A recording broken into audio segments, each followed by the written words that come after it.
नमस्कार, आपण पाहताय एसबीएन मराठी। मी आहे आपल्या सोबत वैष्णवी भस्मे। एक नजर टाकूयात आजच्या हेडलाईन्सवर।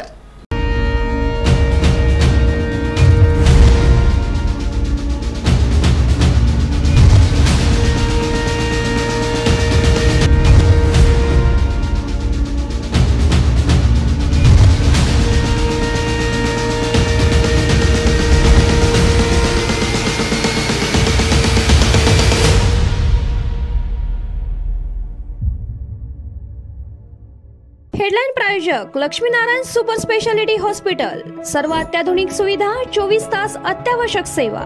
इथं आहे सुसज्ज अद्ययावत ICU, medical path lab, 2D echo आणि डायलिसिसची सुविधा।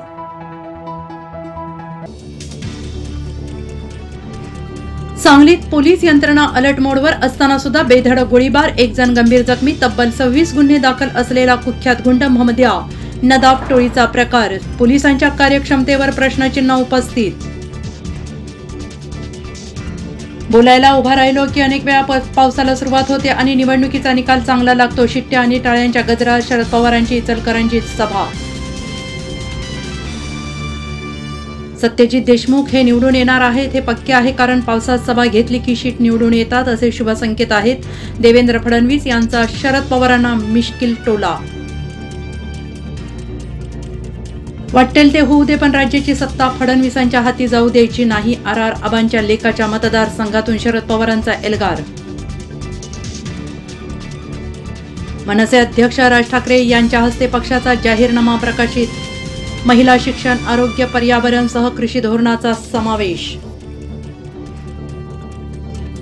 देवेंद्र फडणवीस हे गोंधळलेलं व्यक्तिमत्व, 2.5 वर्षांपूर्वीच फौजदाराचा शिपाई झालाय, संजय राऊतांची टीका। मतभेद असले तरी भाजपा कार्यकर्त्यांशी बोलायला तयार। उद्धव ठाकरेंचं सिल्लोडमध्ये मोठं वक्तव्य। अब्दुल सत्तारांच्या मतदारसंघातील गुंडागर्दी रोखण्यासाठी साथ देण्याचं आवाहन।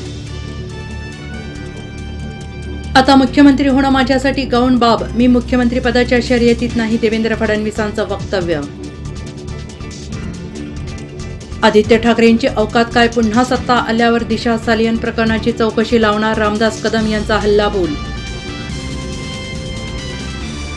आधी मवियाला पाठिंबा, आता सज्जाद नोमानी म्हणाले महाराष्ट्रच नव्हे तर दिल्ली सरकारही टार्गेट। शेलारांकडून व्हिडिओ ट्विट। हेडलाइन प्रायोजक लक्ष्मीनारायण सुपर स्पेशालिटी हॉस्पिटल। सर्व अत्याधुनिक सुविधा, 24 तास अत्यावश्यक सेवा।